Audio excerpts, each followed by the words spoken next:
O podcast que você ouve agora é uma produção da Rádio Tertúlia.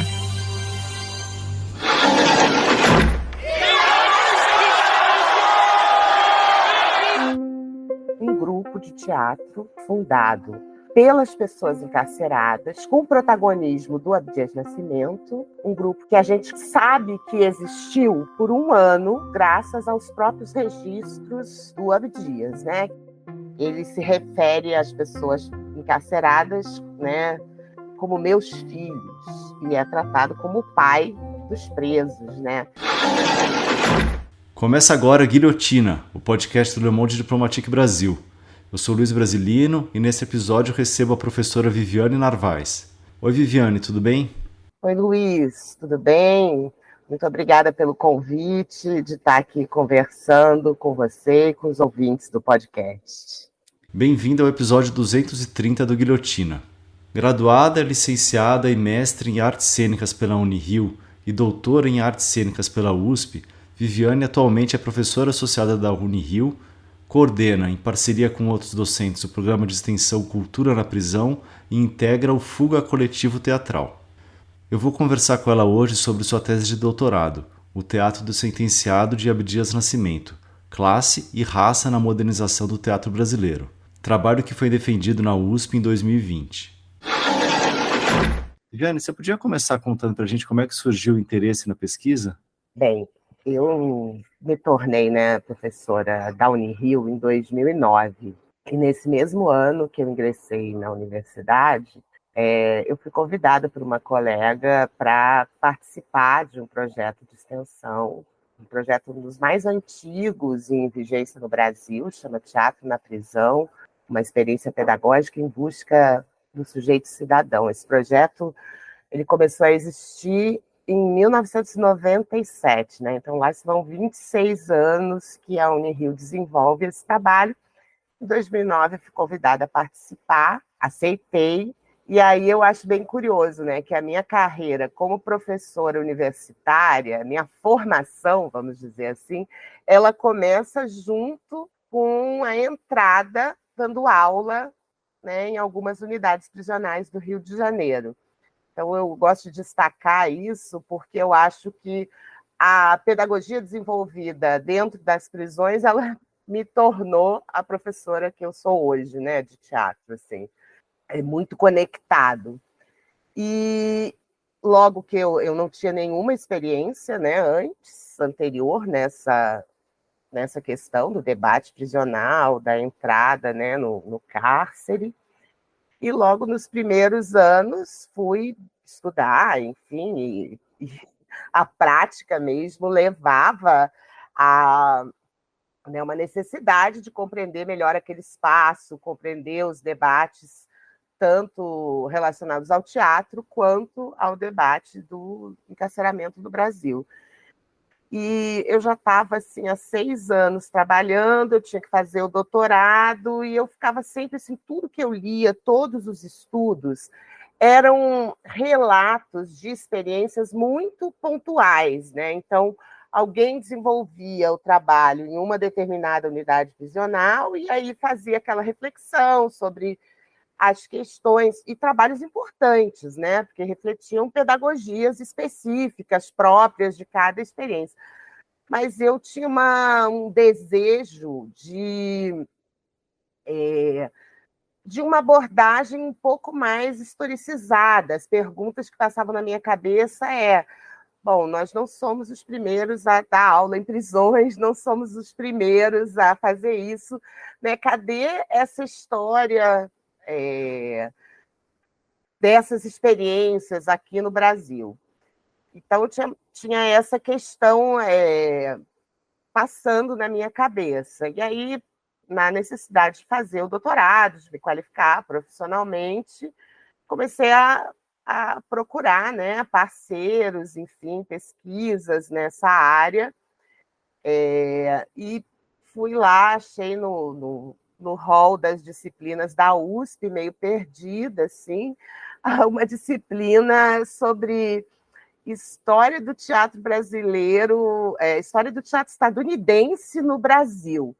E aí, por conta do aporte teórico, tudo, né, quem oferecia essa disciplina era a professora Maria Silvia Betti.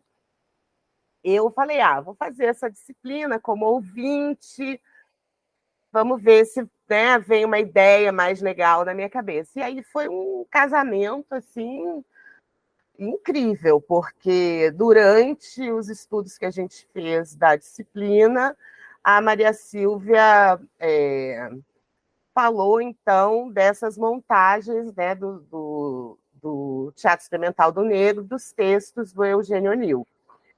E aí eu fui fazer um estudo sobre o Imperador Jones para a disciplina, e aí comecei a pesquisar, né, as montagens no Brasil, a montagem do TEM, e na época estava disponível no site do IPEAFRO a íntegra do texto datilografada com pequenas anotações do Abdias. Eu fui lá no site ver como é que tinha sido a tradução, tudo isso. E quando eu estou olhando o site do IPEAFRO, que é o Instituto de Pesquisas e Estudos Afro-Brasileiros, né, que foi criado pelo próprio Abdias e pela companheira dele, Elisa Larkin, eu me deparo lá com uma abinha nos arquivos, assim, Teatro do Sentenciado. Eu falei, que é isso? Cliquei, tipo, tinha um monte de documentos digitalizados. E aí foi esse encontro, né? Tipo, aí eu comecei a pensar assim, não acredito, não acredito. E inicialmente eu achava, ele foi desenvolver algum trabalho nas prisões, não tinha a menor ideia mesmo de como tinha se dado todo o processo do período de encarceramento dele, né? Então, acho que essa foi a minha chegada a esse objeto da tese, né, que é a experiência do Teatro do Sentenciado, a experiência do Teatro Sentenciado, desenvolvida pelo Abdias quando ele esteve encarcerado no Carandiru na década de 40. Sim, a gente vai chegar nessa história, Viane, mas eu queria te perguntar antes para falar um pouco da trajetória do Abdias, né? Para quem não conhece muito bem, ou então meio que só ouviu falar nele, se você pudesse falar um pouco, assim, resumidamente, sobre qual que é a trajetória dele. A minha tese, né, propriamente, ela não enfoca a trajetória do Abdias, que tem assim um mundo de estudos e de pesquisadores se debruçando sobre esse tema, né? Evidente que para compreender a produção dele, eu tive que compreender um pouco da história, né? Mas eu passo por isso no sentido de contextualizar, inclusive, esse momento do encarceramento. Então, quem é encarcerado em 1940 é um jovem Abdias, né? Ele tinha servido no Exército. Enquanto ele servia no Exército, ele desenvolveu uma profunda amizade com o Sebastião Rodrigues Alves, né, outro intelectual importante. Se conheceram lá e faziam uma série de ações, que essas eu vou deixar para contar daqui a pouco mais, né? Mas eram parceiros de vida. Depois de determinados eventos, o Abdias sai em viagem pela América Latina, uma viagem em que ele se reúne a um grupo de intelectuais que se autodenominava Santa Irmandad Orquídea, e eles fazem uma grande trip, para falar assim, né, nos termos de hoje, por toda a América Latina, e com ideias distintas, né, cada um de uma área, né, cada um com interesses, mas com essa ideia de conhecer a Nuestra América. E nesse período, o Abdias toma contato com algumas forças importantes, com alguns eventos, melhor dizendo, né? Importantes na trajetória dele. Um deles é que ele assiste em Lima, no Peru, uma montagem de O Imperador Jones, com o ator Hugo de Vieri fazendo o papel do Brutus Jones, né, que era um protagonista negro. Essa montagem era feita pelo Teatro del Pueblo, que é um grupo de teatro argentino muito engajado na renovação da cena naquele momento. Todavia, o Hugo de Vere ele era um ator branco que interpreta o Brutus Jones com o rosto pintado de negro, fazendo uso, então, do blackface, né? E, imediatamente, o Abdias fica muito impactado com isso, né? E ele chega a dizer, assim, que falta ao ator branco, né, para poder interpretar esse papel, uma série de questões que só o sujeito com raízes africanas poderia trazer ao personagem, né? E também ele fica refletindo sobre a situação das pessoas pretas no Brasil, no que diz respeito ao campo artístico, né? Começa a pensar aí, a gente depois vai ter uma produção dele vasta a esse respeito, né? Sobre como os personagens negros eram retratados na nossa dramaturgia, né?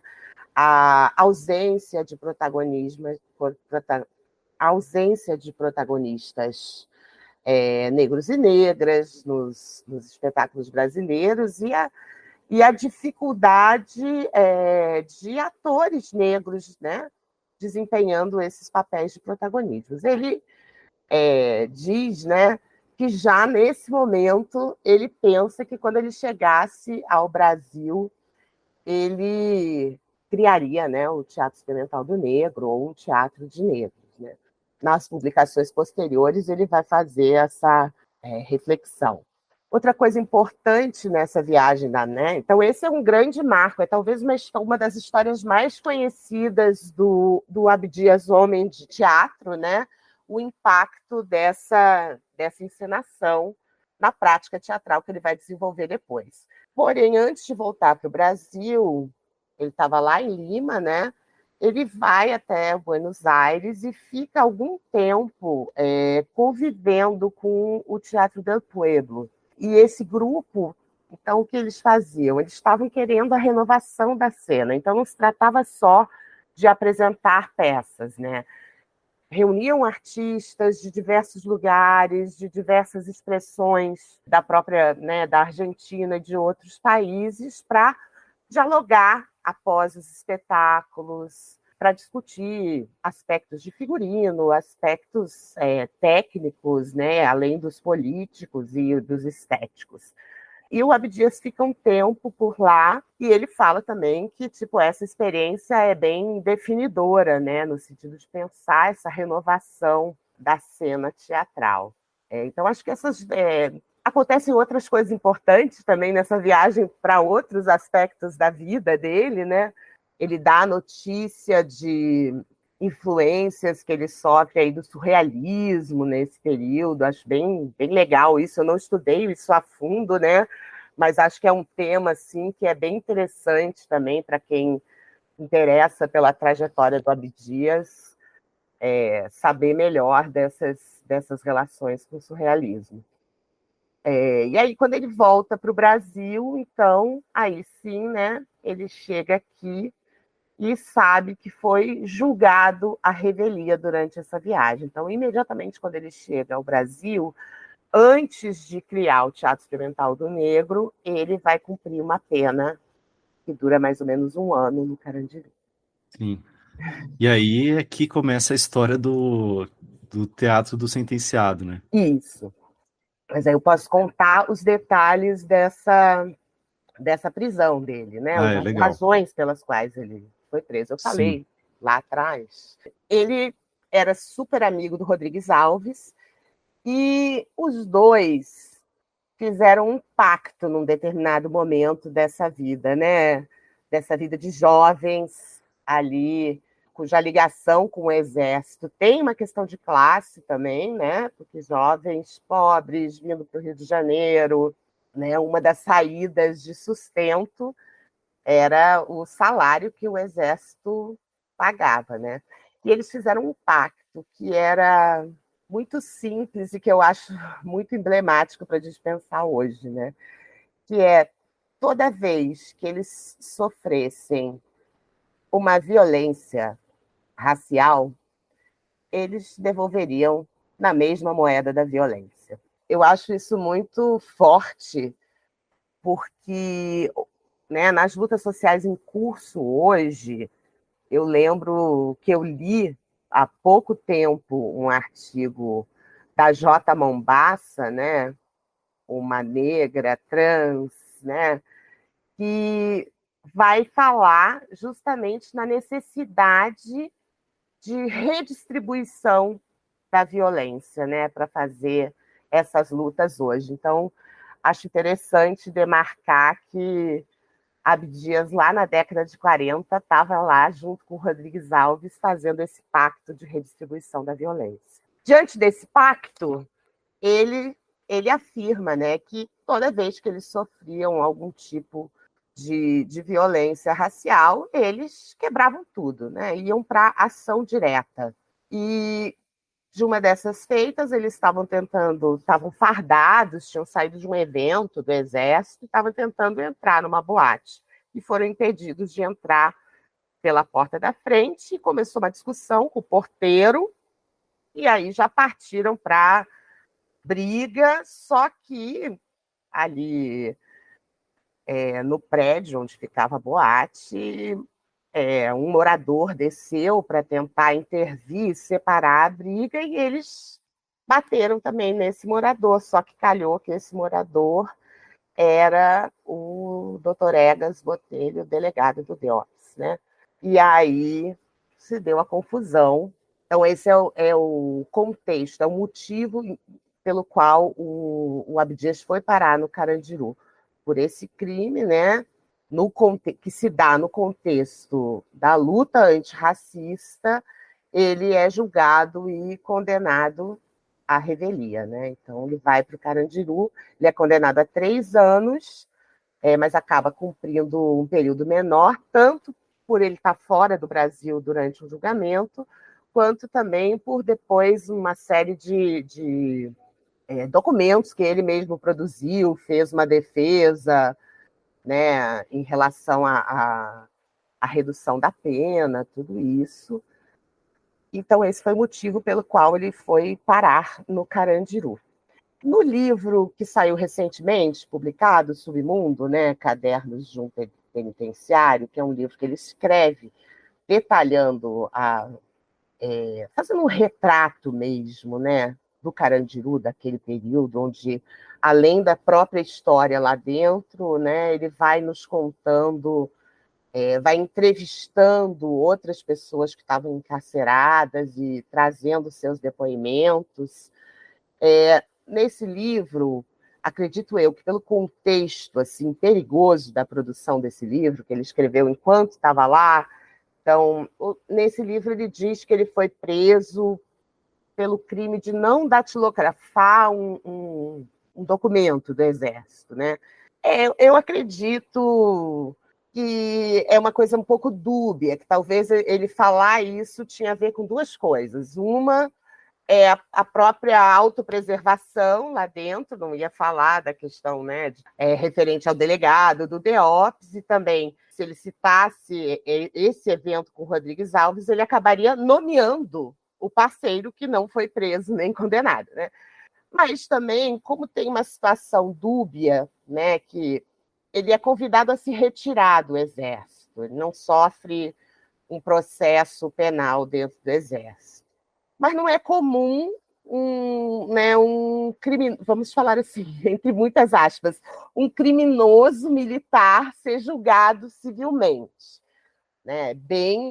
É bem comum ter uma dupla condenação. Então, pode ser que tenha tido algum tipo de subterfúgio, né, de o Exército ter produzido alguma prova em relação à insubordinação, mas muito provavelmente é um recurso de proteção, assim, porque em outras, né, outras publicações dele posteriores, ele já fala diretamente, não, eu fui preso por conta daquela situação lá em que a gente quebrou a boate. Mas provavelmente aí no submundo tem essa proteção da própria existência do Rodrigues Alves, da existência do manuscrito, né, durante o período que estava sendo produzido. Uhum. Jane, e aí como é que esse período aí na prisão e a criação do Teatro do Sentenciado? Então, né, estamos falando do Estado Novo, né? Estamos falando do período de modernização, estamos falando do Estado Novo, né, do período de modernização das instituições no Brasil. E com a prisão está acontecendo a mesma coisa, né? O Código Penal brasileiro está passando por uma intensa modificação. E com isso a instituição prisional também, além de todas as outras instituições brasileiras. Então, quando ele vai cumprir essa pena, o Carandiru não está muito diferente do que a gente pode imaginar que é uma prisão hoje. Ele chega num Carandiru superlotado, onde nada funciona, mas nesse processo modernizante, com a chegada de um novo Código Penal, passa a dirigir a unidade um médico, um dos pais da criminologia no Brasil, que é o professor Flamínio Fávero, professor do Instituto Oscar Freire, né? Ele era discípulo do Oscar Freire e ambos discípulos também do Nina Rodrigues, né? Então é uma figura extremamente contraditória esse diretor que assume o processo de modernização do Carandiru. Ele era também um sujeito religioso, né, cheio de contradições, e vai operar essa modernização, por um lado, com essa visão humanista religiosa, por outro lado, com o pulso e o vigor populistas ali desse momento da era Vargas, né? Então, ele vai se colocar como o pai dos presos, né? E vai promover uma série de reformas importantes, que isso também é interessante, né? Quando alguém que pegar para ler aí a minha tese ou o livro do Abdias, a gente vai ver que há, em muitos momentos, né, nos relatos que o Abdias traz, há por parte das pessoas encarceradas uma adesão a essa reforma, porque realmente há melhoria na qualidade de vida, né? Ele se refere às pessoas encarceradas, né, como meus filhos, e é tratado como o pai dos presos, né? E realmente ele vai permitir a criação de um jornal, né, um jornal que é todo feito pelas próprias pessoas encarceradas, que chamam Nosso Jornal. Vai acabar com o isolamento sem data, né, para acabar, e com a solitária tal qual ela era naquele período, né? Ele vai extinguir isso, e essa decisão de extinguir o isolamento, né, é feita de uma maneira assim muito cinematográfica, né? O diretor chega, então, fica 5 minutos dentro da cela de isolamento e sai e diz, não, isso é desumano. Ninguém, né? É impossível viver, né, passar mais tempo do que isso aqui dentro, isso tem que acabar. E aí, paralelamente, ele manda fechar o isolamento e também manda queimar todos os apartes, que chama, né? O partes, que são os registros dos castigos que os presos sofreram. Então, você vê, é tudo, né? Ele manda queimar. Então, manda apagar também da existência dessa instituição a sua trajetória de torturas e punições, né? Porque também não eram só castigos, não estamos falando de castigos físicos, mas de o sujeito sentou quando não podia sentar, toma uma parte, né? Uma punição. Então, ele vai ficar tanto tempo fechado dentro da cela porque sentou na hora que eram punições discricionárias de agentes, né? E de funcionários da prisão, que não tinha como sujeito saber qual era o funcionamento. Eram, enfim, punições discricionárias. Ele também vai permitir a entrada de outras religiões dentro do cárcere, né, o que muda bastante. e vai ser um fomentador aí do teatro do sentenciado, porque só com o aval do diretor é que foi possível que a experiência tomasse a proporção que tomou. E qual é essa proporção? Né? Ao longo da existência do teatro do sentenciado, que é um grupo de teatro fundado pelas pessoas encarceradas, com o protagonismo do Abdias Nascimento, mas também de outros, né? Há outros protagonistas nesse processo, ele, evidente, é o mais notório, um grupo que a gente sabe que existiu por um ano, graças aos próprios registros do Abdias, né? Que seu poder de sistematização e a natureza pesquisadora, né? No acervo do IPEAFRO, ele manteve a documentação dessas aproximadamente 6 peças, né, e cenas curtas, e números musicais, e números de prestidigitação e de ilusionismo que fizeram parte do repertório do Teatro do Sentenciado, que chegou a ter mais de 54 integrantes nesse um ano de existência registrada. Eu sempre falo registrada porque não é possível saber, né, se teve algum rebatimento após a saída dele, né, se continuou. Eu acho bem provável que sim, dado o engajamento das pessoas que estavam fazendo essa experiência. Né?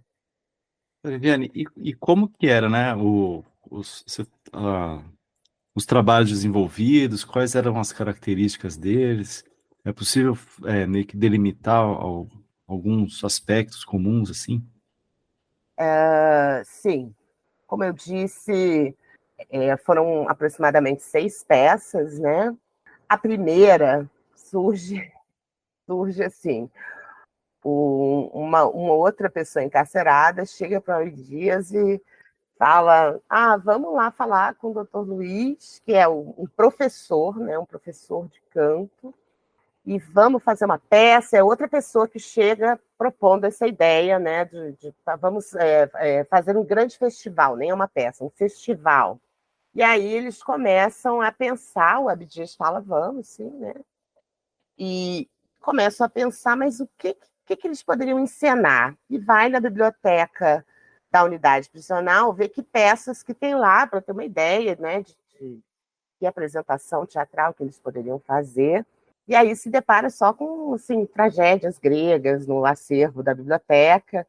E ele fala assim, gente, não tem condição de fazer nenhuma peça aqui, porque, né, as pessoas que estão aqui encarceradas não vão se conectar.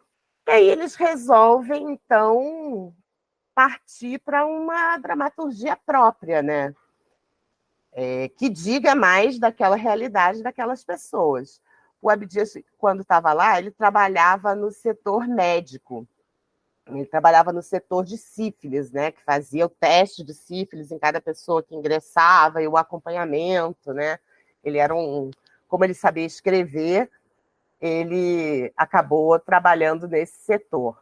E então eles resolvem fazer uma peça que chama O Preguiçoso, cujos personagens, né, são o pai, o filho e o médico.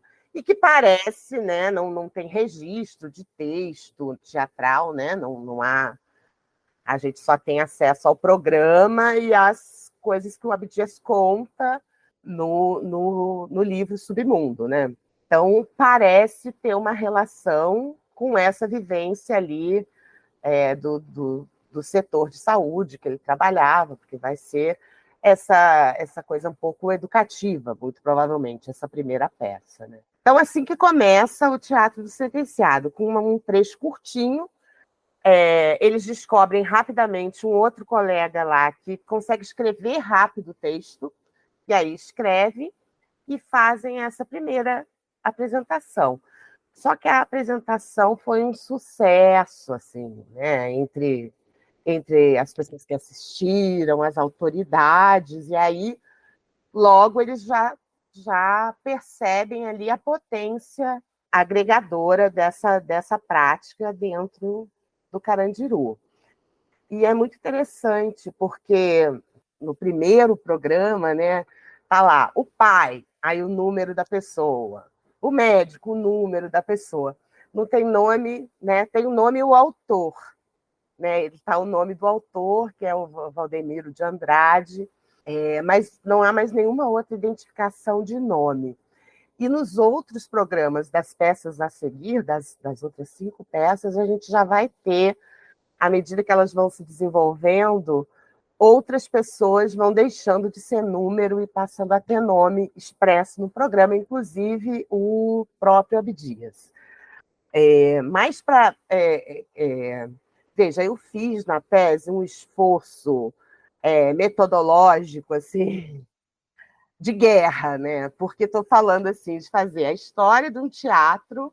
Teatro já é efêmero pra caramba, né? Tipo, a cena teatral mesmo é de difícil documentação ainda nos dias de hoje. Você fotografa, você filma, mas tem uma qualidade ali da efemeridade.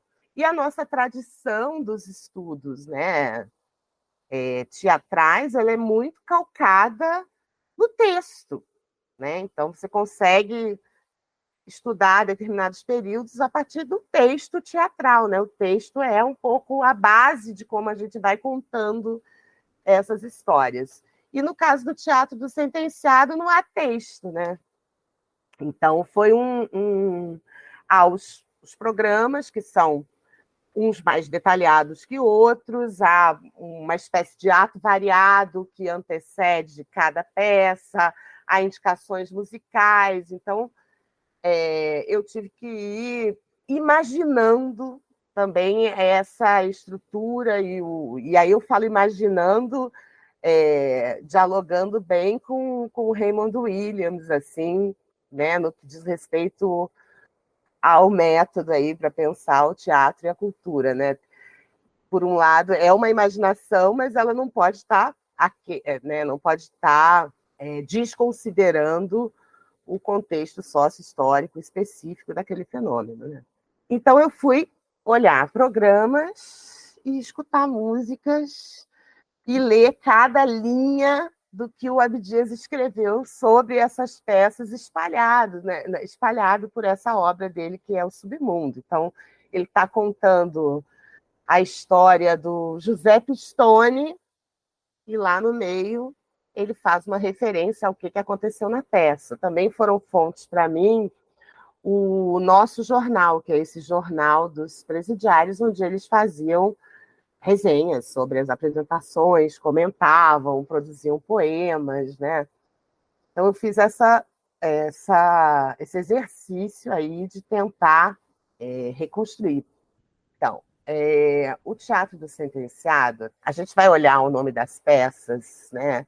E pode estranhar um pouco, porque eles vão estar muito relacionados com as datas, com algumas datas específicas. Então, a primeira peça é o Preguiçoso, depois a gente vai ter uma peça que chama Defensor Perpétuo do Brasil, depois uma outra que chama Patrocínio e a República, o Dia de Colombo, né, o Columbus Day, né, que hoje já está, ainda bem, né, um feriado que já no Brasil já caiu há muito tempo, mas na América ainda, né, nos Estados Unidos, não na América, desculpa, nos Estados Unidos ainda alguns estados insistem em comemorar, né?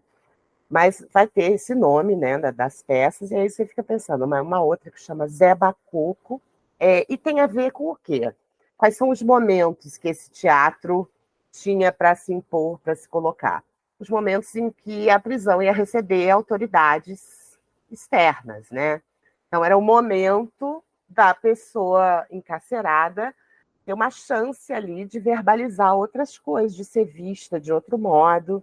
Então, algumas dessas peças elas vão coincidir, esses títulos vão coincidir com feriados, com feriados comemorativos aí ligados a essa tradição, né, nacional, vamos dizer assim. Então, assim, se a gente olhar pelos títulos, tem isso aí. Mas tem uma outra coisa muito interessante que eu digo que tem características que são modernizantes nesses espetáculos, né? De forma geral, eles vão responder, né, a uma, né, do ponto de vista dramatúrgico, eles vão responder a uma questão social daquele tempo. Então, a gente vai ter essa peça, O Preguiçoso, que é a primeira, cuja temática é a saúde daquelas pessoas que estão ali encarceradas, né? Depois, a gente vai ter uma peça, né, uma outra peça que chama Patrocínio e a República, que é qual a importância, né? Quem está lá, um dos protagonistas desse processo é o Abdias, e ele traz para a cena um herói negro, né? Então, isso é muito importante e impactante dentro da instituição prisional, mas também para fora. E essa peça, ela vai ter uma ampla cobertura sobre essa peça, né? Vem o jornal, o Diário da Noite, que vai fotografar, vai acompanhar todo o processo aí de apresentação de Patrocínio e a República. Então, aí dei 2 exemplos, né, desse aspecto aí modernizante que diz respeito a responder a questões sociais em relação à dramaturgia. Uma outra característica modernizante é o fato de ser uma dramaturgia própria, né, que a gente vai ver depois, se pensar na história do teatro, né, essa questão do texto nacional, brasileiro, ainda vai levar um tempo para se estabelecer melhor no Brasil, embora, né, um dos marcos da modernização no nosso teatro brasileiro é a peça Vestido de Noiva, do Nelson Rodrigues, né? Então, uma dramaturgia nacional, né? E ali a gente vai ter essa dupla, né? Que ao mesmo tempo ele estava buscando uma dramaturgia que respondesse à questão social daqueles homens, mas também é uma dramaturgia própria, né? Ele não vai estar usando autores de outras tradições teatrais. Outro aspecto relevante é que a questão de classe e de raça está colocada em cena, né? Ao trazer esse herói negro para o primeiro plano, ou depois com a última peça escrita que se chama Zé Bacoco, que é a própria, né, que faz alusão à própria trajetória dele no Exército também, né? Vai colocar essa questão. Eu falo classe e raça porque, né, normalmente, né, se a gente pensar na Angela Davis, né, minha autora aí, uma das autoras sobre ela vai falar em raça e classe. Eu não estou falando classe e raça para hierarquizar, não, né? Não é esse o caso de maneira nenhuma. Mas é porque esses protagonistas que estão lá com o Abdias, eles vão ter uma outra caracterização. A gente vai ter já muitas pessoas negras encarceradas no Carandiru, mas a maioria delas possivelmente não está no Carandiru, está nas casas de correção, né, que eram as prisões discricionárias feitas pelos chefes de polícia sem passar por devido processo legal. Embora no livro do Abdias ele mesmo não dá essa ênfase no debate racial.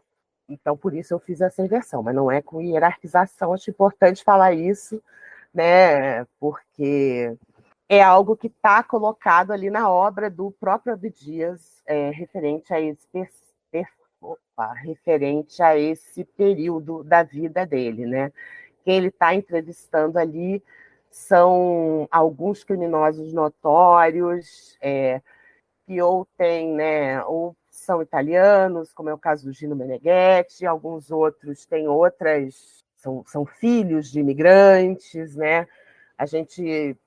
E acho que até por uma questão da própria existência dele naquele momento, né, o enfoque principal, né, dessa obra é outro, né? Ele está fazendo mesmo um retrato muito importante dessa instituição naquele período, né? Da instituição prisional e desses processos de desumanização. Eu acho incrível, né, como o Abdias segue relevante né? Se hoje, no âmbito da nossa sociedade, há um grande debate sobre, né, o superencarceramento, sobre esse outro genocídio do Estado, né? Porque encarcerar também é uma forma de matar, né? A juventude, assim, né? Quem sobrevive às balas nas periferias, tipo, acaba no cárcere, que é uma espécie de morte em vida, e muitas vezes é a morte real, sim, depois de determinado período no encarceramento. Porque, enfim, porque a instituição, né?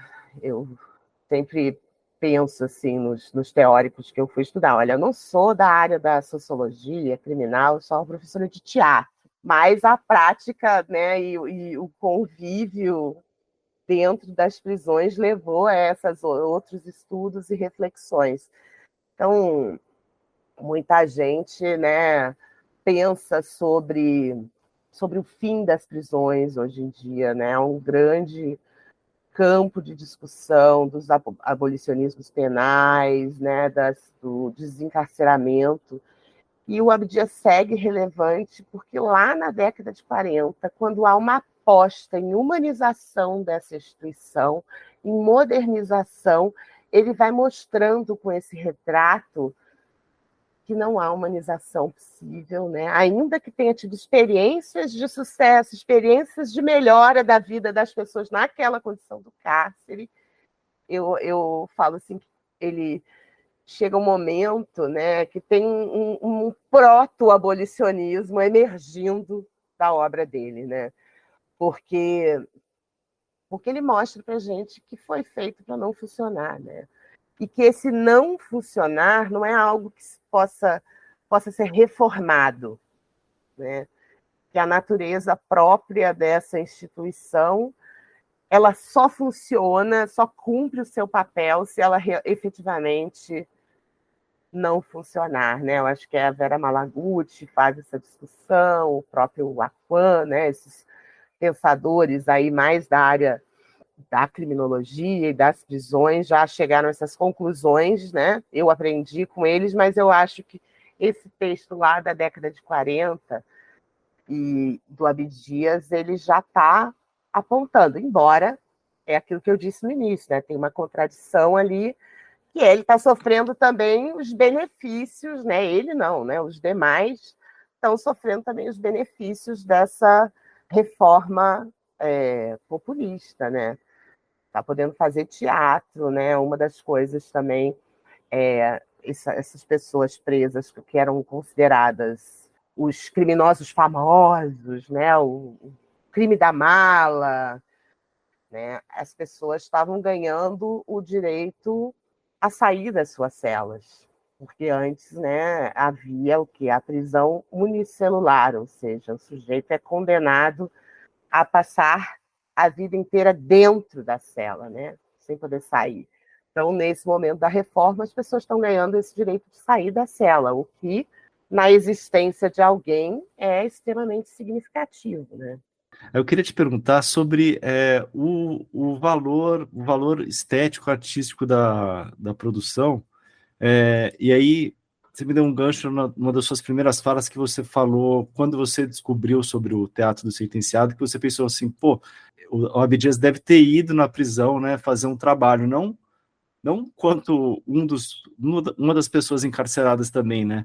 Queria te perguntar aí sobre qual que é a importância desse teatro feito do teatro do sentenciado, né? Igual você falou na tese, não para o sentenciado. Exatamente, né? Toda a diferença, porque é uma questão da autonomia dos sujeitos, né? E da autonomia das classes subalternizadas na sua própria produção, né? Na produção do pensamento, na produção artística.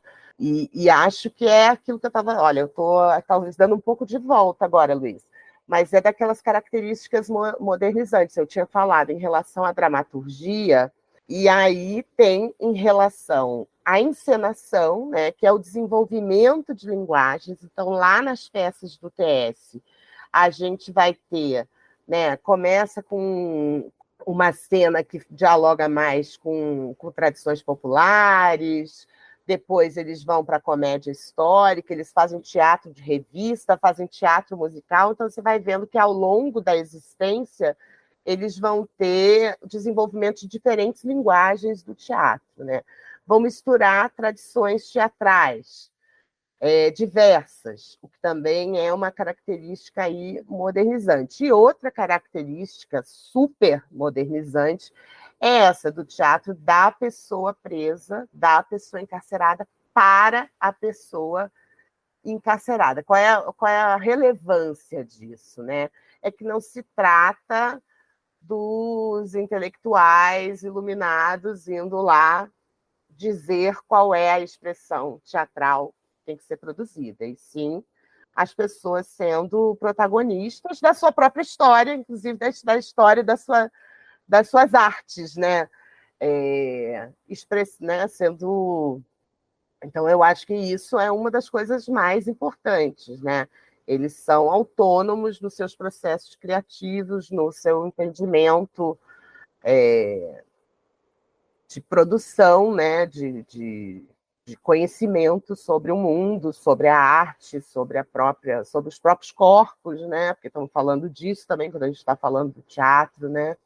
Acho que é super moderno, porque no ponto de vista, não, no quesito pedagogia, né, história das ideias educacionais, é bem depois de 1940 que você vai ter os pedagogos pensando na autonomia dos processos de desenvolvimento, de aprendizagem de estudantes, por exemplo, né? Então, para ver como ele está conectado com questões que são, por demais, relevantes ainda hoje, né? E está lá, né, o Florestan Fernandes, no prefácio do genocídio do negro brasileiro, vai ressaltar esse aspecto da obra do Abdias, que eu acho que está lá no Teatro Sentenciado também, que é sempre a política e a pedagogia tão interligadas, né? E tão interligadas, evidente, na perspectiva antirracista. E lá no Teatro Sentenciado isso já aparece, porque eles também vão dominar todas as etapas da produção teatral. Então, eles vão fazer figurinos, eles vão fazer maquiagem, eles vão fazer iluminação, eles vão administrar o grupo, né? Tem uma pessoa que fica lá responsável por ser o administrador, que é tanto administra o espaço, o cafezinho, as coisas que tem que buscar, eles vão fazer a dramaturgia, vão produzir a música. Então, o que depois a gente vai ter na cena teatral do mainstream, do lado de fora, esses passos estão ocorrendo ali em passos de formiguinha também, né? 43, o ano de estreia dessa existência do Teatro Sentenciado, né? Logo em seguida, a gente vai ter esse marco aí da modernização do teatro brasileiro, que é a estreia do Vestido de Noiva, no mesmo ano, né? Que está ocorrendo essa experiência do TS. Então, eu acho isso aí muito, muito interessante para a gente pensar, né? Também como que os nossos intelectuais do período não conseguiam olhar para essas expressões populares também, né? Ou não conseguiam, não sei, mas não estavam olhando. Não é que não conseguiam, claro que pensa, eles tinham essa capacidade, né?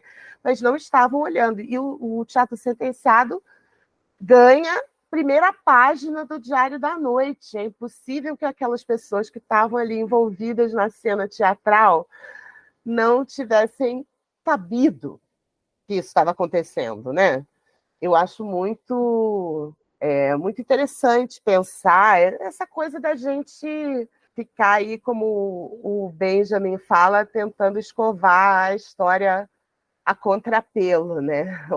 E perceber essa dimensão, né? Enquanto os comediantes estavam ensaiando ali o Vestido de Noiva, o Abdias lá estava montando uma peça com pessoas encarceradas. Não, estava encarcerado e fazendo teatro, que é, para mim, quando eu falo em características modernizantes, só isso, de estar fazendo teatro fora do teatro, naquele período, já é, por demais, um elemento desse debate, né?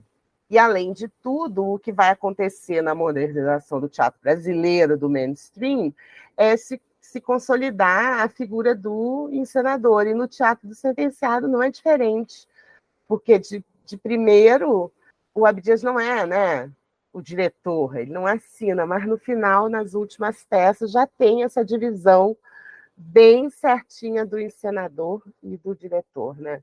Do diretor artístico e do diretor da função, assim, é assim que vai aparecer nos programas. Então, acho que é na minha tese também, né? Eu fui tentar olhar para essas experiências, né? Pensar elas numa série histórica, né? E aí pensar que esse teatro, que mesmo o teatro que o Abdias fez lá em 1943, já tinha história, né? Já tinha experiências anteriores, né? Tanto em Fernando de Noronha, na prisão, né? Na época de Fernando de Noronha, experiências mais antigas ainda na Vila Maria Zélia, ali em São Paulo, né? Então, é pensar que tem uma história aí do teatro feito dentro das prisões do Brasil que pode nos dar aí muitas dimensões. Tem um livro que saiu ano passado que chama Teatro em Prisões e a Crise Global do Encarceramento, de uma pesquisadora dos Estados Unidos, professora Ashley Lucas. E esse livro é um livro bem importante, né, para pensar. Ela vai pegar experiências de teatro em prisões pelo mundo todo, né, tipo na África, na Austrália, nos próprios Estados Unidos, aqui no Brasil, em vários lugares. E eu acho que é uma coisa muito interessante que ela traz, assim, dentre várias reflexões, que é essa ideia, né, de que esse teatro produzido nas prisões, ele tem muito a dizer para quem faz teatro do lado de fora, porque todas as nossas concepções de liberdade, né, elas são concepções baseadas na falta de liberdade do outro, né? Na falta de liberdade desse outro que está encarcerado. Né? O que a gente concebe de liberdade é porque tem alguém preso. E o teatro que é feito nessas condições, né, e que é feito no mundo inteiro, então tem a dizer do teatro que se faz entre quem está livre. É claro, né, Luiz, que né, nesse debate se somos realmente livres, né, quem está fora das grades, aí tem toda uma crítica ao capitalismo que a gente pode fazer e refletir. Mas é interessante pensar o quanto esse teatro feito nessas condições mais adversas tem a nos dizer sobre os artistas que estão do lado de fora e a produção que está sendo feita do lado de fora. E no momento que a nossa sociedade, né, brasileira, especialmente, numa crise, né, que vem aí não só numa crise de saúde, né, em virtude da pandemia do coronavírus, mas numa intensa polarização política, um momento de crise econômica, né, e de aumento substancial do encarceramento no Brasil, né? Embora tenha essa curva agora que aparece pós a pandemia, parece que diminuiu, mas os estudos estão sendo feitos aí e mostram, né, inclusive, que o aumento do encarceramento de mulheres nos últimos 16 anos, aí, tendo ultrapassado 600% de aumento, mostram como artistas e intelectuais que atuam nas diversas áreas, nós aqui que atuamos no teatro, como a gente tem que se preocupar com esse debate acerca do encarceramento, né? Porque acho que precisa tomar, amplos setores da sociedade precisam debater esse tema, porque o que a gente vive, né? Acho que a Juliana Borges fala muito bem sobre isso, é, em certa medida, uma reposição da senzala, né? E a nossa sociedade aceita esse tipo de condição de existência humana sob a égide né, é preciso punir quem comete crimes, né? Mas acho que é preciso também que, se nós nos desenvolvemos tanto do ponto de vista tecnológico, podemos estar aqui, eu e você, conversando em estados diferentes, simultaneamente, né? Não é possível mais a gente manter funcionando essa instituição arcaica, né? Que pune os corpos e as almas das pessoas, que mata, que tortura. Não pode continuar sendo aceitável na nossa sociedade uma instituição como essa. Principalmente porque, no caso brasileiro, e em vários outros casos também no mundo, se a gente for ver o perfil da população carcerária, quem está lá é a juventude preta, indígena, pobre, né? E ainda agora com o requinte de crueldade do aumento do encarceramento de mulheres e de outros corpos dissidentes, mas de mulheres me chama mais atenção porque desestrutura famílias, né? Porque quando se encarcera a mulher, quem que fica, né, tomando conta dos idosos, quem que fica tomando conta das crianças? Quando se aumenta, quando se tem uma política de encarceramento.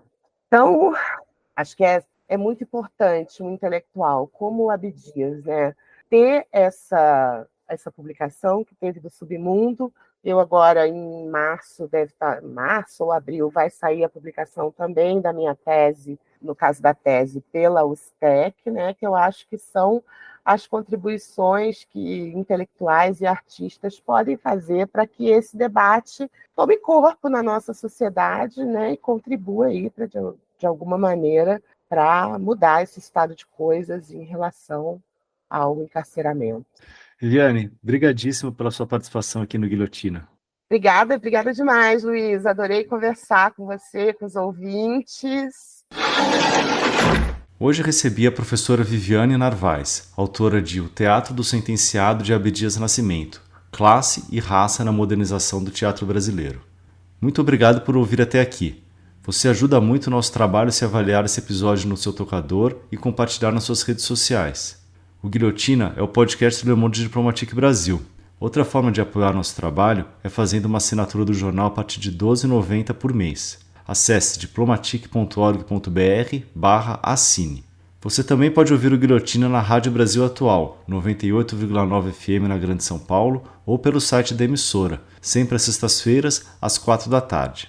Eu sou Luiz Brasilino e fiz o roteiro e a apresentação. A edição e a sonorização são de Beatriz Pasqualino, pela Rádio Tertúlia. E quem faz o design das nossas redes sociais é a Ellen Saori. Obrigado e até a semana que vem. Com alegria e emoção, vem chegando na avenida o meu pavilhão. Brilha, brilha, vigário geral. Sou negro, sou comunidade. Vou lutar e vou vencer. Abdias Nascimento, meu espelho de vida é você. Sou negro, sou comunidade. Vou lutar e vou vencer. Abdias Nascimento, meu espelho de vida é você. Canta aí, canta vigário geral. A luta de um negro nesse carnaval. Abdias estudou e venceu. Marcou o seu nome na história. Tanta inteligência, fez faculdade, se tornou doutor. Nascia a liberdade, sua cultura pelo mundo se espalhou. Energia, energia e fé do candomblé. Os orixás lhe deram axé em defesa do negro. Lutou com a lei da anistia, ele voltou. Quer produzir um podcast? Chama a Rádio Tertúlia, estúdio profissional e 20 anos de experiência na área. radiotertulia.com.br